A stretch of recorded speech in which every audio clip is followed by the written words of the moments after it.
Hey, what's up, you guys, and welcome back to another episode of Seeking Spirits. Nick, what are we talking about today? Today is the wrap-up post-mortem of Pennhurst Asylum or Pennhurst State School, however you want to refer to it. Amazing. Okay, Lexi had a little bit of a weird experience, which we'll get into. So it was amazing, minus like an hour for me. Yeah. So we're kind of saved that towards the end. Oh so yeah, because first I want to say, I mean, you guys already know. But. Yeah. First I want to say, like I said in the last post of Mid-Orange, we went from the kiddie pool to the deep end, or the ocean, however like you can say. This time, I think we went into the shark-infested waters. I think of we the went ocean. from the kiddie pool to the ocean in Mid-Orange, and then from the ocean in Mid-Orange, we swam all the way to the Bermuda Triangle. Or like in a hurricane or something. Yeah, in the middle of a hurricane. Because Pennhurst is literally one of the most historic hauntings ever. Didn't our guide literally say it's the most documented like haunted building in America? Yes. Yeah. Yeah, I'm pretty sure she did. And it's just the truth. Like, it's it's a paranormal bucket list location that we checked off. And what's so interesting to me is how iconic and how relevant it is.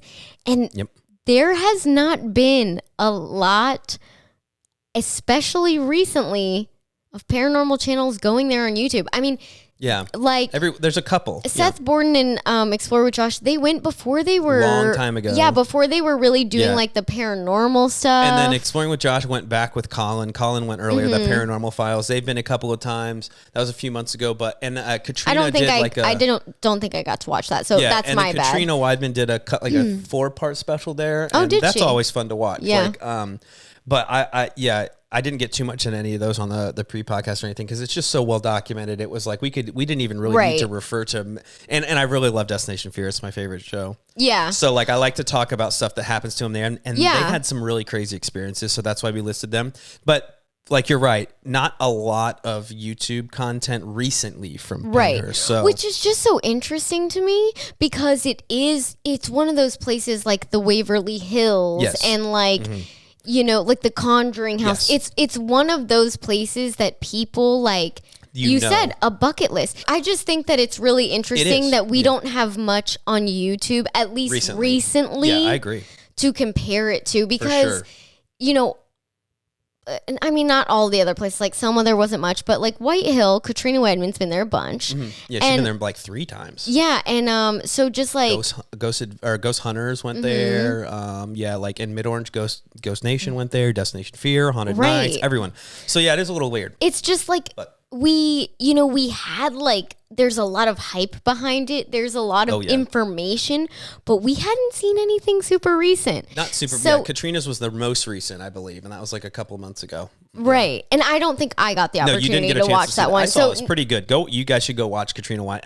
Honestly, just any video on Katrina. She's a super sick, seasoned investigator. She's like, she knows what she's doing. She's class act. So like all her videos are sick. Definitely go watch them. Katrina Weidman. I think the show's called Travel the Dead is what it's called. Yeah. It's her and Heather Taddy, which is someone who was also with her on a show called Paranormal State, which is like 15 years old. They were in college at Penn State. Oh, so cool. And they were like part of a paranormal group that would go to like houses and help families and stuff like that. It's a super old one. Chip Coffey was on it. He's like a really renowned, Chip Coffey. Really sick psychic. Yeah. Would love to talk to him one day. I love this. But psychics.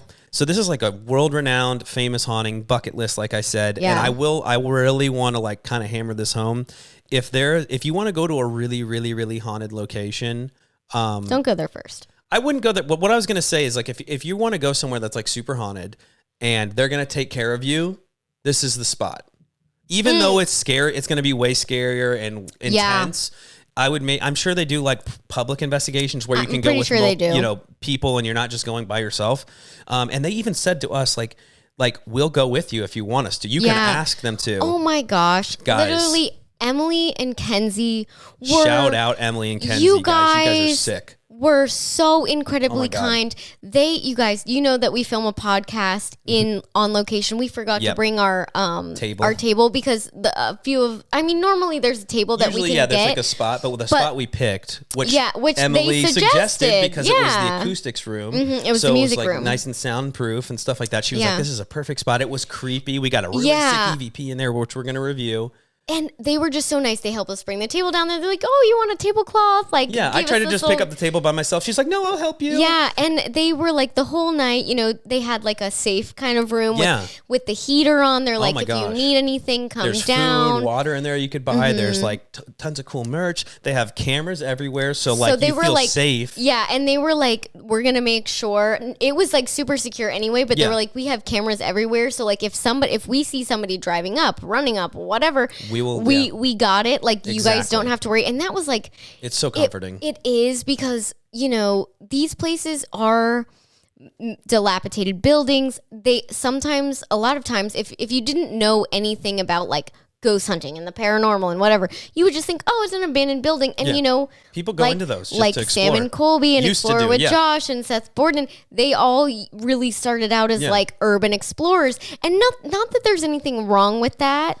Obviously you shouldn't be trespassing, but like, you know, it's scary to stumble upon a person at a place. Like, so that was super comforting to us, and I ended up using that safe room later. Oh yeah. We'll get into that. And I mean, just in general, not only were they nice, like the whole setup was just like, they thought of everything.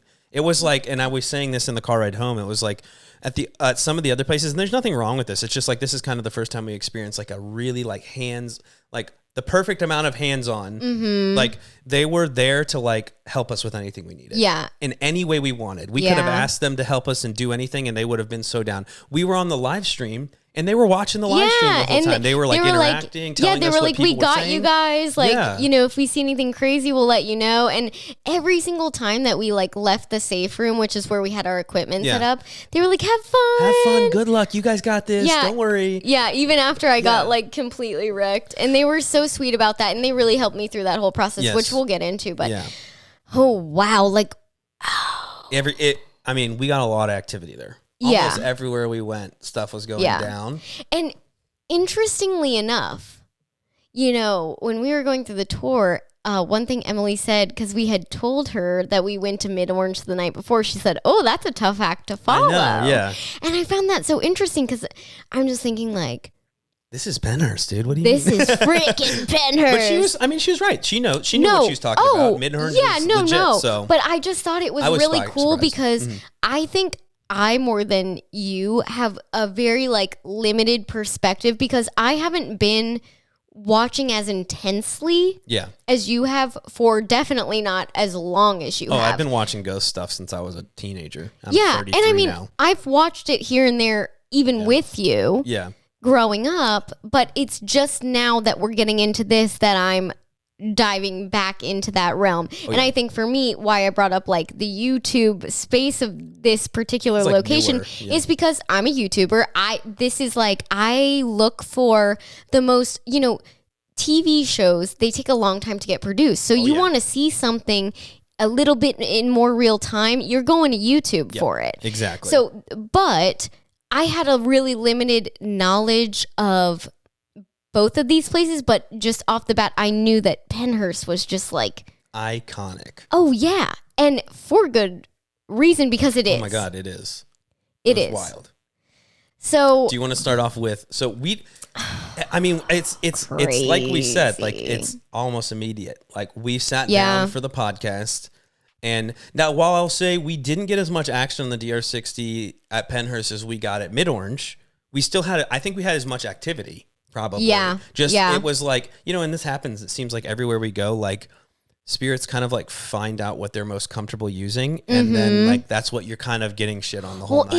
Isn't that weird too? Because it's never really the same. No, it's not. At different locations. Like every location you can find out what they want to use. And maybe it's because of like the type of spirit that it is. I mean, I think that's something that we can kind of get into later once we've like have more evidence about that. Yeah, we have to like compile our own evidence, our own experiences, and that's kind of like part of the reason we want to like talk to other people about their experiences and stuff, is because we want to like use that to just kind of, I guess, develop theories about what's happening and stuff like that. And I will say, like, I've heard very seasoned paranormal investigators, I told you this the other day, say, multiple people have said that a quote along this lines of like, the more you investigate, the more you figure out how little you know. Right.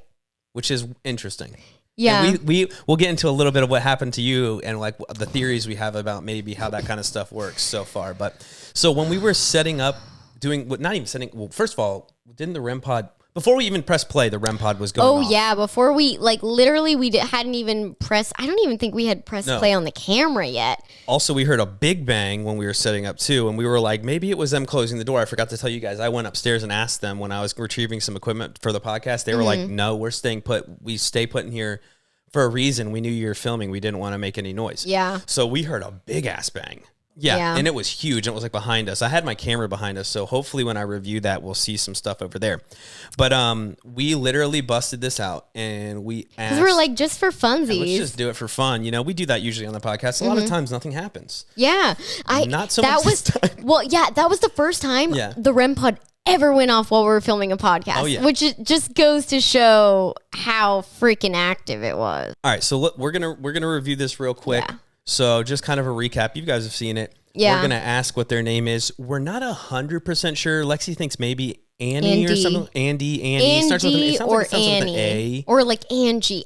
We can't tell. Yeah. Comment down below what you think it says. Yeah. But it definitely says something. You can hear how loud it is. We're gonna slow it down a little bit to hear it better. So bear with our slow ass talking voice on there. So. Hi, we're just gonna introduce ourselves real quick. I'm Lexi. I'm Nick. And we're here to communicate with you only with peace and love. And the first thing we want to ask is, what is your name? Second question I'm going to ask you is, what is your favorite color? I swear it said blue, but so it sounds like something says something both times. It's much more faint on the second the color question, but you can hear something for sure. I always ask that question because it's just a weird question. I think it's kind of cool. It's like a baseline question. But everybody has a favorite color. Yeah. So like, why shouldn't we ask the ghosties that? No, I get you. Well, we're going to listen one more time to it just so they can hear, because that is super clear. Yeah, at least the first part. After we listen to this again, I need to know what you and Dustin think it actually says. Like, if you could like really think about it. Okay. Hi, we're just going to introduce ourselves real quick. I'm Lexi. I'm Nick. And we're here to communicate with you only with peace and love. And the first thing we want to ask is, what is your name? Second question I'm going to ask you is, what is your favorite color? I'm going to be completely honest. I definitely can't make out the second one. The first one does kind of sound like Angie to me. Yeah. I can hear the A and the almost the N too. Like, it's like A and then either I-E or Y at the end. Yeah, it's tough to What's in the middle is a mystery. Question. Let us know what down do you below. think? Okay, Dustin, what do you think it says? So for the name, I'm not really certain. It obviously says something. But for the color, I do hear blue. I hear like, it's just like, my favorite color is blue. Thanks for asking, Yeah, okay, cool. So that was, Yeah. But that was like literally the first 5 minutes of her, like 10, 15 minutes of her night. And we're like, big bang. The REM pod goes off so much on the podcast. We just literally had to turn it off. Because it wouldn't stop. And then that crazy solid EVP. Yeah. Like, it's probably the second best one we've gotten. Like, maybe it's not class A only because we can't fully understand what it's saying. Yeah. But it's super good. Yeah. Like, it's super loud. There's like bass behind the voice. You can hear it's a person talking. 100%. It's wild. And as soon as we got that, we were just like full body chills. Like, oh my God. We couldn't believe it. Because never in the history of Seeking Spirits had we gotten two pieces of paranormal evidence in just filming the podcast. Yeah. The only thing that we got at Fort Mifflin, we got a cat ball behind us. Yeah. But we had never had the REM pod go off, which is a lot harder to move, in my opinion. I mean, I don't know, but like it's a lot harder to get a REM pod to go off than a cat ball. And seems like it. Well, that's because if you really think about the weekend, we only had 1 or 2 cat balls the whole time. But we didn't really put down as many cat balls as we did at the first location because we had more equipment. Because the cat ball was like basically the cat ball and 1 REM pod was basically like the only thing that we had besides like our ears and EVP recorders. Yeah. So like, and we did have an EMF detector, but other than that, like we really didn't have that much. Yeah. So we didn't rely on the cat balls that much this time. Exactly. We put them in a lot of static cams. Yeah. So that's kind of to be determined. We haven't reviewed that footage yet, but you might have seen it in the video. Yeah. So we could be talking out of our ass right now, which is something that happens on these because we just can't watch the footage. Because we have to film them before we edit the podcast before we edit the videos. I think it's fine because it's fine. It was a little rough the first couple because we didn't have equipment. Like and we were just really tired. And not that we're not tired now. Like, guys, I'm not kidding. It's like almost 9:00 at night. We're like waiting for food to get here. We've filmed 3 podcasts today. We've done 3 investigations back to back. Like, we're freaking exhausted, but we're like so much more excited this time because we're freaking balls deep in it. We're going for it. We're in it. We are invested monetarily, time wise, energy wise, emotionally. Like we're in this, dude. We're almost there. We're almost there. So okay, after that we had a couple of we ventured off a little bit into the bottom floor. This is the Mayflower building where we filmed that. Yeah. And had that which is like EVP. Iconic. We immediately went over to the right side of the basement, which was where we filmed it, and we had a couple of draining experiences. Dustin's camera went from was it there? Your camera went. It wasn't as bad as Devin though, right? No, I think it was worse. It was worse in the basement. Okay, so we had only filmed the podcast, which is about 30 minutes, maybe 40. He switched the battery. Oh, you did after the. Yeah, because it was about to die after the podcast. Because that wasn't a full battery to begin with. Okay, so because we filmed the tour with it. Gotcha. We filmed the whole tour. We filmed the podcast. He switches batteries to a fresh battery. Full 100%. Went down to nothing in like 15 minutes, maybe. Max 10 to 15. Yeah. And that's crazy because, okay, to be clear, the camera that Dustin is filming on, it does have a smaller battery, but it's a bigger battery than the camera, like than the other cameras that we have. Yeah. And you got to think, it's the same camera I'm filming with for like hours and hours of renovation. It doesn't die. Yeah, we can go like normally if we're going straight and the battery gets really, really hot, like 5 hours on one of those batteries. And in literally 100 to zero like that. And he's like, you can hear him. He's like, I'm at 15. I'm at 10. I'm at 3. It's free fall. And that happened all night. Yeah, it did. It happened more in certain places than in others, but that happened all freaking night. Well, and that kind of happened to me at Mid-Orange. My light battery died every 10 minutes. Yeah. I went through 5 sets of batteries at Mid-Orange. He went like you were constantly changing your camera battery here. So it's like the equipment, they like pick something that they can drain. Yeah. Like that's their easiest to drain from. It's weird. Wait, I just made this connection. What's interesting, people did talk to you at Mid-Orange. You got good responses at Mid-Orange. True. And they were draining my battery. They were draining your battery. Dustin was the chosen one at Pennhurst, and they were draining his battery. Chosen one. Anytime Dustin does this behind the camera, which he does a lot, I always have to go with the word. Dustin was the chosen one here. Mm-hmm. Like there a couple times we'll be in this is a common thing we do. If like we do some DR60s or we ask a couple questions and nothing happens and I'm like, you know what, maybe you try Lexi. Yeah. And then like she'll get a response on the DR60 and we're like, okay, well for the rest of the night I'm gonna start handing it to you if I'm getting stumped. And we go back and forth still. But I mean like if we're going somewhere and we're trying and nothing's happening, like, maybe someone else. And this night at Pennhurst in that first room, because we were like I'm pretty sure we were like they're draining your camera, like maybe they're Yeah. They like you. Because And- he kept saying, my battery, it's going. So And I I'm think like, we were oh, they you like asked. you. We were like, you asked it to touch them to touch the Rebel Pod, and they did. And that was like in the first 10 minutes It was. that we got out into investigating. And can we just, and look, I'm not hating on Dustin. This is just so funny, but can we just talk about how Dustin asks questions to Ghost and run on sentences? Gosh. It is so funny He's to like, me. with peace and love and everything in the universe. He's like, if you could show us your presence. If you have the ability Can you to please come forward and touch this antannies That was shady. and use your energy to confirm the presence of your yourself essence and aura. and knock on the wall, or maybe you could I love how use your footsteps. I love how he lists out every possible thing that they could do to communicate. It's just funny. No, And to be we're fair, not though, making fun. Well, no, we are a little bit making fun of him. A little bit. But We like love Dustin. it's just like so sweet the way It like is. his It's demeanor, funny. and that's how he really like Yeah. communicates. He He's just a wants to sweetheart. make sure that they're understanding what he's saying. Exactly. And to be fair, too, while Yeah. Dustin is here with us on all these investigations, he doesn't have as much experience talking to them because most of the time he's just quiet behind the camera. Yeah, he's behind the camera. He's like, Yeah. and he's like,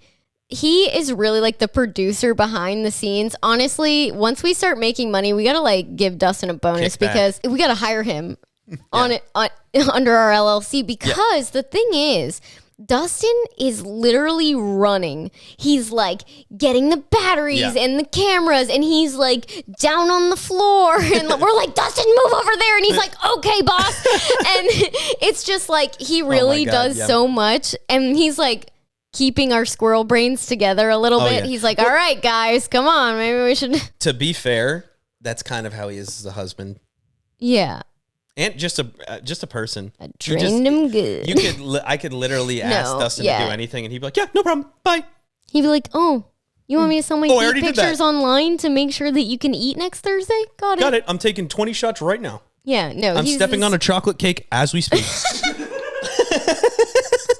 This has gotten so out of pocket. We It's haven't okay. even got to the good stuff It's yet. okay. It's okay. So that was good. wow. That was Mayflower building in the basement. Mm-hmm. So then we went up to the third floor. Personally, that's my favorite place in the whole building and the whole Not place. mine. I know it's not, but I don't know what it is about this, and it's like a similar feeling I had to Waverly when I'm up there. It is haunted, it is active, but Mm-hmm. it doesn't scare me.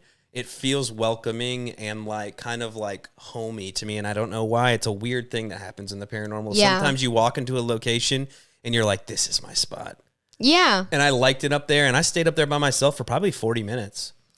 Yeah. And it was split in two, but like I think like because when you went to reset after what you had happen, and then later in the night I spent another 15 or 20 in there. So like I like that spot, and I Yeah. would love to go up there again. We will, and I'll spend a lot of time up there. But sure. we had that was really intriguing because a lot of stuff that happened up there made us kind of question how things work. Like we'd Yeah. always hear, and this is corroborated by Destination Fear's experiences up there. It's like we'd hear like this loud bang at one end of the hall, Yeah. and then we'd hear a loud bang at the other end of the hall, and it was like it was toying with us. Like we'd be like, "Oh Dude. my god, down there!" It And was then, like, trolling us. yeah, while we were facing down there, it was like, "No, back here." And it was like, Yeah. what is going on? And that's what they did. They got really scared. They were sitting in that closet. We stepped in there for a little bit, and they would hear stuff, and then Yeah. they would run to the other end of the hallway because they were worried about it. And then they would hear stuff at the other end. So they're like, no, we got to go down to that end. It's Yeah. like- and that happened to us a lot. We set up the live up there. That was a really good experience. Dude, yeah.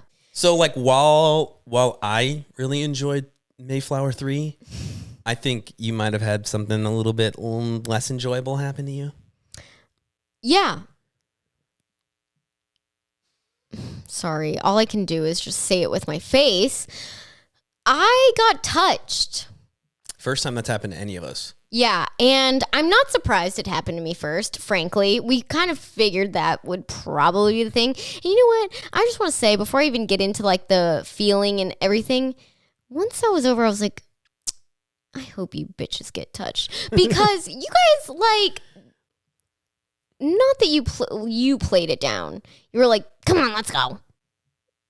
And I was like, Nick, I just got touched by a ghost. No, I was trying to get you out of there. Okay, so I misunderstood. You were just on edge, so you were taking everything like it was an attack. But what I was trying to be. Well, I just got attacked. Well, you were like, and I'm like, let's go, let's go, let's get out of here, let's go downstairs, let's sit down. What? Yeah, I'm like, let's go sit down. Like, you need to get out of the space. You're freaking out, and you're just like, I stop. And I'm like, I'm trying to help you. I needed a second to catch my shit. I know, but it's like, do you want to catch it in the spot you got touched, or you want to catch it in a nice heated room with water bottles? Dude, I couldn't move. I know, I was freaked the hell out. It was intense. Literally, I'm like saying to the live, I'm like, bye guys. Bye guys. I love you guys. We'll see you in a little bit. Actually, no, dude, it was so funny. We watched a little bit of it today, and it was so funny. Like, she's like, bye, guys. She, like, walks away from the camera, and she's like, woo, let's go. And then, like, literally before she could even finish saying let's go, she's like, ah! I'm so sorry. We need to put, like, a scream warning in before that for headphone I'll adjust the users. volume. I never let it go above yellow, so it won't hurt people's ears. But, like, holy shit. Literally, you guys, okay, and this is, like, So a good. new experience. One, because I'm not normally the last one to leave a room ever. It's normally the Lexi sandwich. And we were feeling good. You know, we were getting a lot on that third floor. I mean, there was like bangs. We were hearing voices. The vibes were immaculate. They were immaculate, but it didn't feel scary. And it was extremely scary being touched. I really don't, I have words to describe it, but they don't do it justice. So what happened? Let's just recap. I'm sorry. I'm like stuttering because I'm like reliving the experience in my head. And it was freaking like this is a life-altering experience that I just went through. Yeah, it was crazy. I'm never going to be the same after this. And that is not an exaggeration. Yeah. And I hope it freaking happens to you guys because I need you to be there to understand what just happened to me yesterday. Okay? So literally, we're walking out. I'm like, woo, let's go. And then also before this, the Spirit Talker app said, I don't understand. Because I was talking to the live stream, telling them like, and then I told them like, you can talk to the people in the phone. There's a lot of people in the phone. They're watching, play with the toys. We're going to go. We'll be back. And it said, I don't understand. I don't understand. And honestly, we'll get to what Nick and I have hypothesized what actually happened.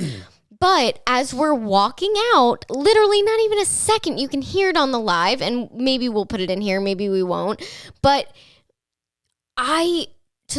literally to the right of me, I just hear it stomped. It stomped right near me so much that I could feel the force on the whole right side of my body, and it grabbed my arm. Yep. And I freaked out.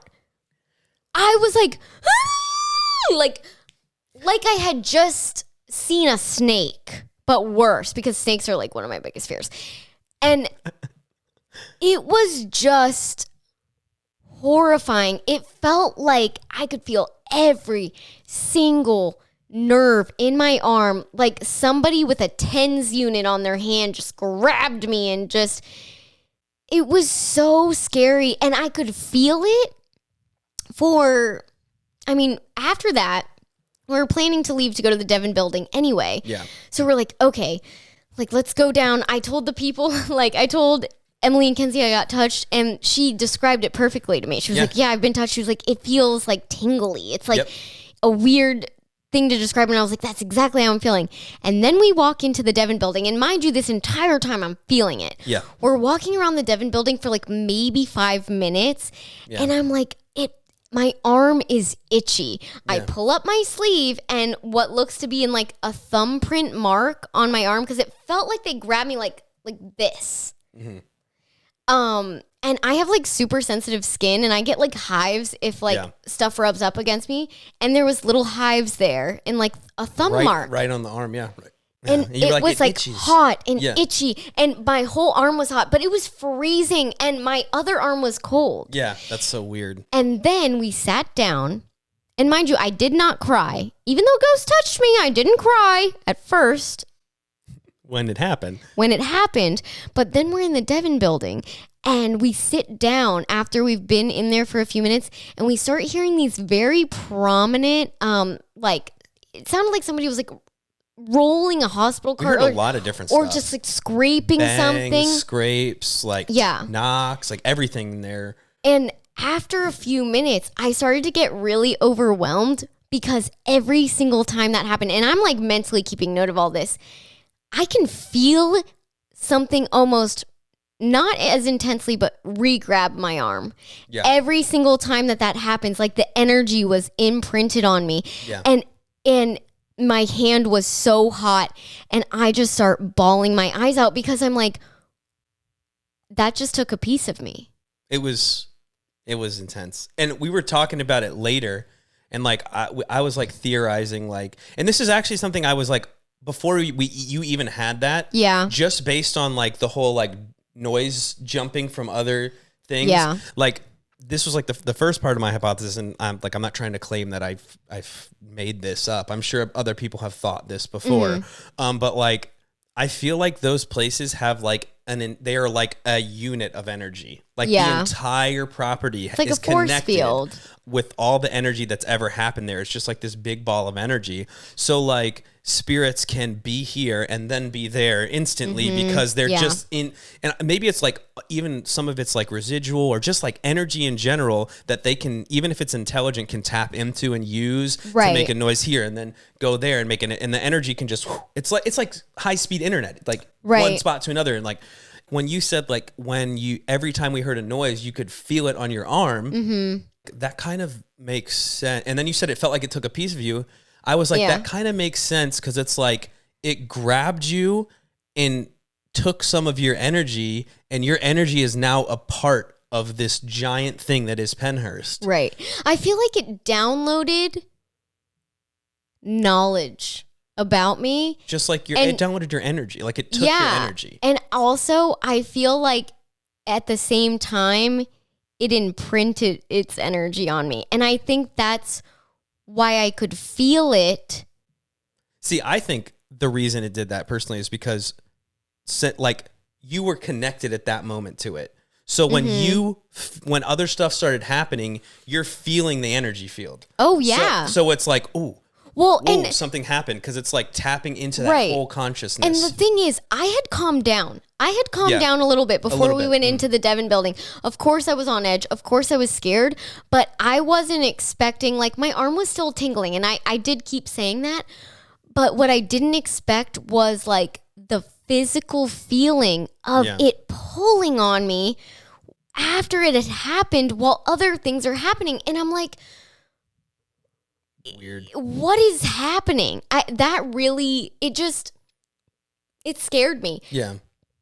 Although after the fact, we've talked about it, and I have, I knew, and I said it so many times. I got really sick leading up in the car to Pennhurst. The whole day she was like, I do not feel good. I felt like I was going to throw up the entire day. And I knew that Pennhurst was going to be one of those ones where the energy really like resonated with me. I actually I did cry on the tour. I shed a tear. Nobody knew.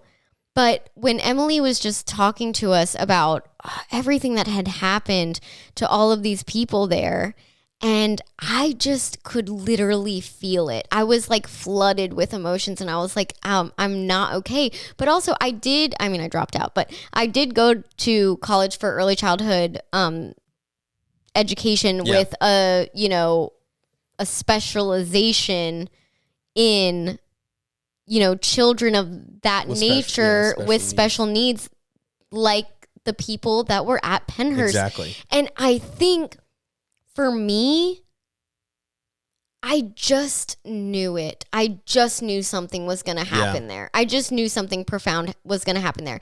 And I really do think it was probably just one of the patients being like, please don't leave. Yes. And that's what Nick had said to me. And I was like, no, I totally feel that, because it didn't, although it very much startled me, and it will fully be something that I know will carry, like as I talk about it, I can feel my arm freaking tingling. Yeah.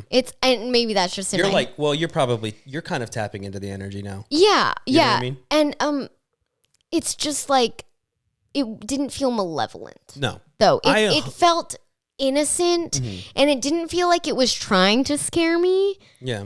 But it did. You know, I would, if there was one thing, we don't know the answer to any of this stuff, but if there was one thing I would like bet on, I would bet that it was a child there that just didn't want you to leave. Yeah. Well, and I've worked with kids like all of my life. Yeah. I, coached cheerleading, but even like in high school when I knew that I wanted to go into early childhood education, I would go into like kindergarten class, this one kindergarten class, and it was, like with developmental disabilities. And I've loved that because I just feel like those people are, those kids especially are just so incredibly pure. And it's like, I don't know, the energy of that building and just everything bad that happened to those kids there. Yeah. Like I could cry, like literally thinking about it. Yeah. And I mean, like you said, you have a background in it. Also, like you're like not very intimidating. You're small. You're like probably close to their size. I look like a freaking child. Yeah, so they're not intimidated by you. They're probably comforted by you. And they were like, hey, like, no, stay. Talk to me. Like, I don't want you to go. And that's why, like, before that, it was like, I don't understand. Don't leave. Yeah. So, I like, as scary as the experience was, we don't think it was negative. So no, I don't. And I think I would have known. Like, the thing is, it did really freak me out. And of course, something like that is going to freak you out. Oh, yeah. I can't wait. Like you said, I hope that you get your ass slapped, and I hope you get your ass slapped. Yeah. Because it's like, just unless you felt it, it's hard to kind of grasp. Right? You can't, it's not even something I can even ever put into words. Yeah. And it's just like so life altering in the way that it just made it a lot more real for me. Something physically grabbed me. Yeah. That's crazy, man. I mean, I don't know how I would react. I mean, if something happened like that, I'd probably scare the shit out of me. You probably poop your long johns. I poop my long johns. I think I need to make a shirt that says I'm a poop my long johns. Yeah. But with a little ghost. And a little ghost turd. A little ghost and then a little turd. But yeah, so that wasn't the end of it wasn't the end of the night. Freaking honestly. There was, obviously you were I would say you were more startled there probably than anything. There was, I think, a single scarier moment. Oh, yeah. For almost all of us probably. Well, we didn't like this. When I look back on it, yes. But in the moment, no. Because it was just intense. I can't even, like I said. Well, no, I think the intensity was higher. And, and like I said, startled. Once I've processed that, it was less scary. But in the moment, it was way, way more scary. Yeah. Because I was like, I've already been through that. So the thing that we're about to talk about, I was just like, honestly, hell no, we're out. But like, hell no. I was just like, I've already been touched tonight. So as long as I don't get touched again, I'm cool. Yeah. So the thing after we've processed it was probably scarier is we went down into the tunnels. Oh my God. And Nick was like, I don't even want to go down there. No, I don't. And of course, none of us did. No, none of us want to be down there. Honestly, just the idea of tunnels is just, I don't like the confined space. I don't like how long they are. They were pretty tall though, which was nice. Because like we didn't even look at the tunnels in Mid-Orange. No, we didn't. Which we should next time we go. Yeah, but we'll check them out. But also like the tunnels in Mid-Orange are like, they have pipes. Oh yeah, and they're like, they look super small. It's more of on TV. We didn't look at them. No, it was more of like maybe like something that they used for like construction or something like that. I don't know, or like to manage the pipes and stuff like that. It's probably just to manage the pipes. Yeah, we spoke to Emily about it. It was more to like get transport goods, medical equipment, and food, and it was like a fallout shelter. Yeah, exactly. So this is like made for people to fit in it, and yeah, there's supposed to be something a little aggressive down there, and I think we can say that there is. Yeah. And not that it like attacked us or anything like that, but we got. It was provoking us. I mean, we walked into the tunnel, and the spirit talker's on in my phone. Literally, Nick says, "I think this is where we're gonna stop," and it says, "Keep walking." And as soon as we heard that, we all looked at each other like, "What the actual frick?" Yeah, that's that was scary right then. We could have left and I would have been scared of the tunnel. But we sat down. We toughed it out. Mm-hmm. We did walk a little further. We walked a few feet further. This is as far as we're going. I said, this is as far as we're going. And then we heard, I mean, we had some crazy stuff pop up on the Spirit Talker app. Yep. What did it say again? I'm blanking out, but it was scary. The whole vibe was just I don't off remember down what there. it said. And I think we were too scared, but it was really scary what it said. Do you remember, Dustin? I don't know if it was the GR60 or if it was that, but it said No. something about murder, didn't it? So when we went down there, I will say that, like we were just saying, that it said walk further. Yeah. And then we stopped. So I mean, we probably should have thought right off the bat, even though the vibe was off, we probably should have said this thing's kind of baiting us a little bit. Yeah. And then the next thing it says, which you'll be able to hear on this recording through the Spirit Talker app, is we're friends. Yeah. And it's trying to like pull you in. And of course I'm like, okay, we're friends. She's like, of course we're friends. Because we're trying to be friendly. Because also you don't know, like, of course they say that there's like a more negative entity. I wouldn't even say demonic though. I mean, I feel like you can't really say that until you experience something. Until you have something like insane and like, people say it's negative down there. It could be, and even it's kind of like weird when you talk about like negative energies and stuff like that. People want to say it's like, scary stuff, or like it could just be like, people are evil. Like it doesn't necessarily really true. It doesn't necessarily mean it's like something, from downstairs or anything. It just from downstairs. It just, it could just be like someone who was just a mean person. And like if they're stuck there in the afterlife, they're going to be mean to people when they come in. Right. They're going to try and scare them. If you're a ghost and you want to scare someone, there's a lot of things you could say to really ruin someone's week, their month, year, life. Yeah. So you can hear it say like, "Are we friends?" And Lexi's like, "Yeah, we were friends." Of course, and we're friends. And then she says like, "Is there anything you want to tell us and tell me or something like that?" And it says like, "Kill you." And we listened to it back a few times, and I said, "Did that just say kill you?" And then Nick listens to it, and he's like, "Oh my God, it does." It does sound and like we it says just it. Look at Dustin. Dustin's like, "Yeah, that's what it says," and we're like, "Okay." It does say like, and I want to say it does say one or two more things after that we're not 100% sure of. Yeah. So comment down below what you think it says. Okay. Also, can I just let's just clarify. This really goes to show that we're not hearing this in real time, because immediately after it says kill you, I ask it what its favorite color is. Yeah, we couldn't hear it. Yeah. Yeah, we don't hear it out loud most of the time. It's only when we review the actual EVP that we hear it. So absolutely insane. Well, let us know what you think. So we're going to go into it. Is there anybody here with me right now? Can you tell me why you're here? Is there anything that you want to tell to the world? We are friends. Is there anything that you want to tell me about yourself, my new friend? What? Oh, I'm going to just repeat it once so you can hear it. It says, kill you. Unhinged. Slow it down. About yourself, my new friend? What? Oh. All right, now I'm going to speed it back up. Now tell me what you guys think it says. Can you tell me your name, please?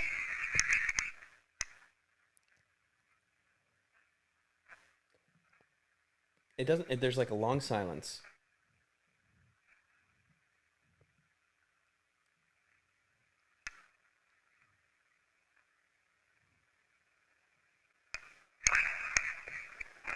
It's almost like it says fantastic. Like in like a kind of a creepy way. Listen.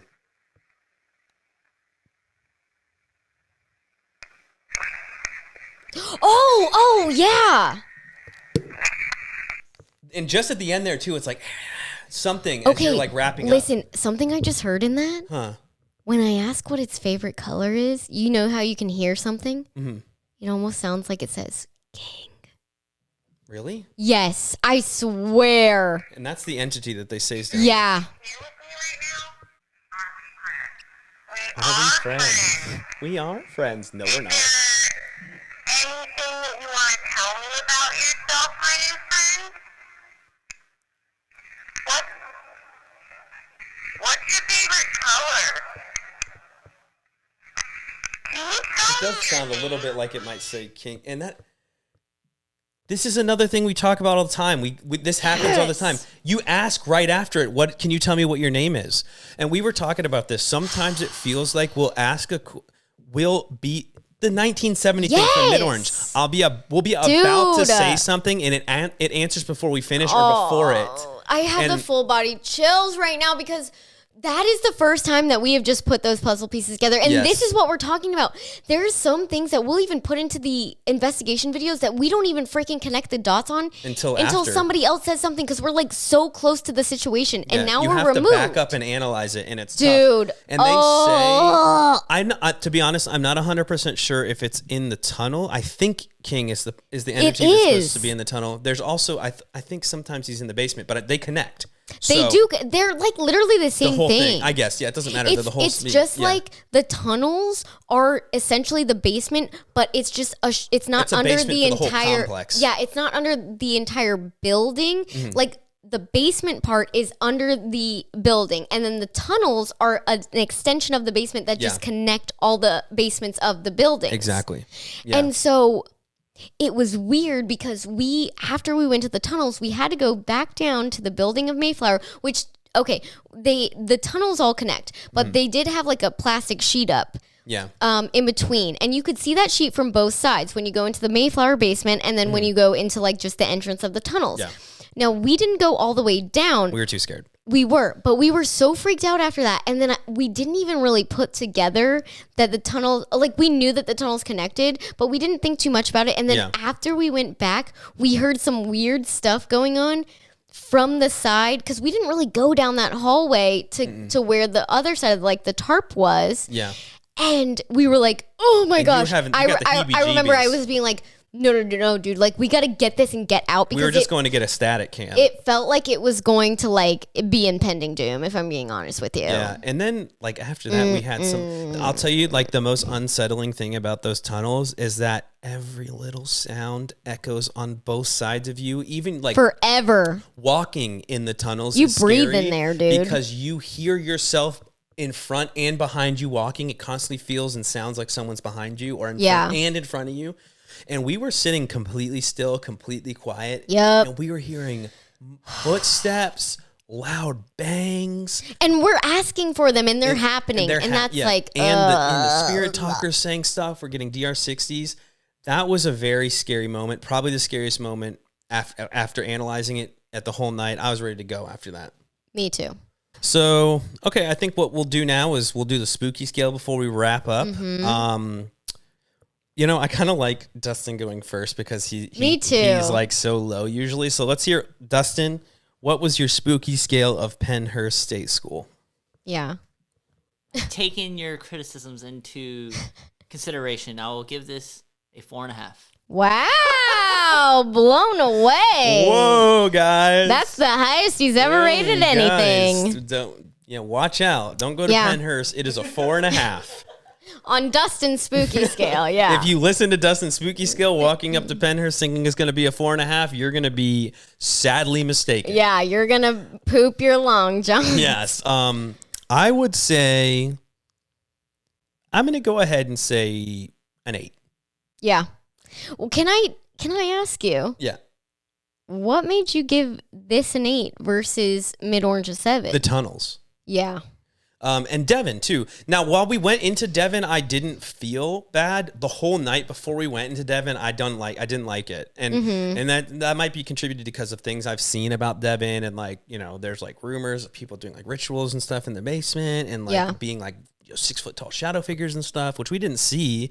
And I will say it wasn't as heavy as I thought it would be when we walked in there. Yeah, that is a creepy building. It's a very creepy building. I wasn't very creeped out by Mayflower. I liked Mayflower a lot. Well, there was a lot, like Devon was really different than Mayflower in the aspect of like all of those cubicles, because it's kind of like a maze. these little like dividing factors between like where you could kind of get cornered. Yeah, you couldn't see anything. Like, and you couldn't tell where stuff was coming from. It's just a scary layout. It's a scary vibe. We hadn't gone into it at all before the investigation, so that was scary. Just the whole ambiance of this place is scary, and that's why I give it an 8. And then the tunnels is probably, so far, my least favorite place I've been in. Like, I don't want to go down there. I would not want to spend an hour down there. Like, as good as the content would be, I would be so scared. And I'm sure if we stayed there longer, something more intense would have happened. And I'm sure if we go back, we'll probably brave up. Maybe we turn the corner and sit down we're there for a putting little that bit. live stream in the tunnel. Yeah, hopefully. We need to get a hot spot so we can do that. We do. I would give it a solid 8. I would. That's the highest I've gone so far. What do you think? I'm giving Pennhurst a 9. That's fair. And the thing is, even though I don't think what touched me was malevolent, that is something that, I'm not kidding, changes my entire perspective. It changed my life. That sounds really corny. It's not, though, because like, it's really true. That shook me to my core. And even though I am super like sensitive and stuff,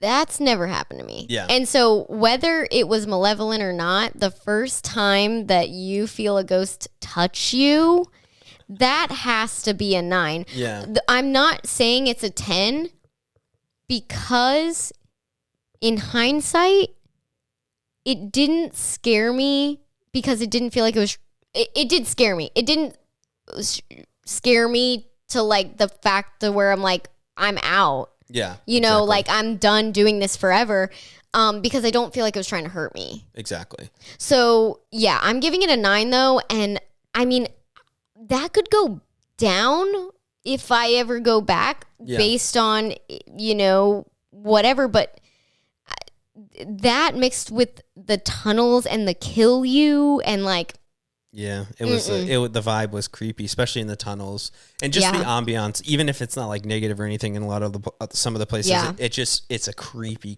place. Yeah, and you know what's interesting is like at Mid Orange, it felt a lot more like everything was happening all the time, and things that were happening pretty much all the time at Pennhurst. Yeah, but there was lull moments, rarely, but the moments that were happening felt a lot more intense at Pennhurst. Yeah. Which the energy there is intense. Yeah. It's sadder. It's I mean, there's just so much sadness imprinted in those walls. Yeah. And just torment. It's sad. But I think it was a great investigation though. We had a couple of moments where it felt like we were legitimately communicating with, you know, people who live there and like that. And, you know, I don't know if we provided any relief for anyone, but it did feel like a couple times we had when we were in the basement. Yeah, the basement of Devon, like that moment was pretty touching. Like it felt like we were communicating with maybe a couple of the kids that were there. And it felt, you know, I enjoyed that. Me too. I kind of felt like, I don't know. We're not giving anyone closure or anything, but it felt like we were like, you know, it's probably comforting for them to hear like what happened to me didn't happen in vain. It felt like we were doing something good because one, it takes a lot of empathy, patience to, first of all, even communicate with spirit in general because they're just not on the same plane as us. But you have to think that like they are, or this is just my understanding. This is not like what maybe is actually happening. I don't know. Just theorizing is that they're kind of like if you're stuck at a place like this and you're not crossed over, like you find peace when you're crossed over. When you're stuck in, it feels like you're stuck in almost your physical limitations and your mental limitations as well. And so that's something to really consider when you are interacting at a place like Pennhurst. And we started talking about how, you know, even though what happened to them was so terrible, like just giving them the reassurance that that's not happening anymore. And you personally, no matter who you are, if you were in attendance at Pennhurst, you contributed to making the lives of millions of people change after, because so many laws and people, you know, aren't treated this way anymore. And they were reacting so incredibly like sweet to it. Yeah, and that was touching. It was. Yeah. And that was like, that is going to be a moment that sticks with me forever too. This was definitely, I would say, a bucket list one. That was probably the only moment I've ever felt like maybe we might have like made a difference. I even hesitate to say the word help because I don't know like how to help. Yeah. But like I feel like we might have like brought a little tiny bit of peace in that moment, or just even hope. Yeah, hope. Or just because like, think if they're just like stuck in that, just and also reliving and dreading. I'm sure that the guides at Pennhurst were very adamant that we be kind and that they were really wanting that, and we of course were. That's how we operate, really. Yeah. So, but I'm sure that there's people that go in there and they provoke and they probably say really messed up stuff, and I'm sure that makes it so much worse and so much more confusing for the people that are there. So even to just give them like a little bit of hope, even if and we don't know if we really did that, but from that. It did feel like it felt good. It felt good. It felt right. It felt like that moment specifically just felt like this was a good moment in time for not only us but them. Yeah, it kind of felt like there was just something positive. It felt happened. Mutually beneficial for the first time. Probably, not like we were just there learning stuff about them. It felt like we could give something back because we've always kind of been taking. Yeah, and not that's kind like of on purpose. No, but I mean that's just in general. That's kind of the nature of the field. Yeah, is like it's almost like a little, and I mean we're doing it, but it's almost like a little bit of like a selfish thing. Like you go into these places because you want to have an experience and you want to learn about what happens when you die, but that might not necessarily be the best thing for them to hear or have to try to deal with. Because a lot of times we also get. Am I dead? Yeah, like a question. We get that a lot. We get, am I alive? Talker. Yeah, so like we don't really know like what the vibe is when it comes to that stuff. And like obviously we're not trying to be selfish or mean or like we're trying to navigate it. Yeah, it's a tricky tightrope to walk. And that was probably the first time I felt like really good about it. Yeah, me too. Me too. But it was sick. Pennhurst, oh my gosh. Literally, we will definitely be back. Pennhurst, only like an hour from our house. It's pretty close, So, yeah. I mean, make sure you're just going to want to... We do have stuff lined up after this. We do have some stuff lined up after this. It's going to be pretty interesting. We've got like a little trip lined up that's going to be like a couple of nights, and like 2 nights in a row of like 5 locations. We won't spoil them. Yeah. Little bit smaller locations, obviously, and they're near each other, but it's going to be fun, and I think it's going to be just you and me. Yep. For the first time ever. Yep, because Dustin, we're going to be staying... This place is too far for us to drive back and forth. Normally we do that, but we have dogs, and fun fact, we don't have any friends or family where we live. Yeah, so Dustin's going to stay put, and we're going to go do this 2 nights in a row. Yep, so after we go to Paracon, which is at Pennhurst. Which, I mean, you guys will have seen that. This is going to air after that. Oh, yeah. I'm just saying you guys will have seen that. You'll have seen that. But yeah, we got stuff lined up. But still, if there's some places you'd like, we're going to plan the next trip after that. We're kind of in that process. So if there's places you guys want to see us go, comment them down below. And we've learned a lot, and we're going to keep going because we're having a great time. We're trekking on. So make sure to follow us on Facebook, especially TikTok. We go live on there, so you can see lives of these investigations like literally months in advance. They're a riot. They're so much fun. They are, and the community is so great. So thank you guys so much for supporting us. We really, really appreciate it. But yeah, and watch those YouTube shorts. Yeah, make sure to like, subscribe, comment down below. Send it to all of your friends and family. Every single one of them. Yeah. I'm sorry, I didn't mean to yell at you. Okay, but anyway, that's it for us today, guys, and we'll see you in the next one. Peace. Yay! All right, ready? That was good. Seek, You're not spirits! Investigators!